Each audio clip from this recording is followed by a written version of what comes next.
మావా, మీ టీలో ఎవరైనా పిడికిడు ప్లాస్టిక్ ముక్కలు కల్పిస్తే తాగుతారా? వాళ్ళని చంపేస్తారు కదూ. కానీ నిజం చెప్పాలంటే పేపర్ కప్ లో టీ తాగిన ప్రతిసారి నవ్వుతూ ఎంజాయ్ చేస్తూ మీరు చేస్తున్న పనదే. ఇది టీ కాదు మావా, వేడి వేడి విషం. అసలు ఆలోచించండి, నీళ్లు తగిలితేనే పేపర్ చినిగిపోతుంది కదా, మరి వేడి వేడి టీ పోస్తే ఆ పేపర్ కప్ ఎందుకు కరగట్లేదు? ఎందుకంటే దాని లోపల ఒక సీక్రెట్ ప్లాస్టిక్ లేయర్ ఉంటుంది. ఆ వేడికి ఆ ప్లాస్టిక్ మెల్లగా కరిగి మీ టీలో కలిసిపోతుంది. ఒక ఐఐటి స్టడీ ప్రకారం ఒక కప్పు టీలో కేవలం 15 నిమిషాల్లో 25,000 మైక్రో ప్లాస్టిక్ ముక్కలు కరుగుతాయట. అంటే మీరు టీ తాగట్లేదు, ఒక ప్లాస్టిక్ సూప్ తాగుతున్నారు. ఇవి నేరుగా మీ రక్తంలోకి వెళ్లి సెటిల్ అయిపోతాయి.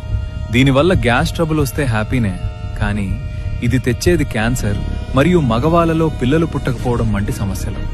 మీ ప్రమేయం లేకుండానే మీ డిఎన్ఏని మీరే నాశనం చేసుకుంటున్నారు మావా.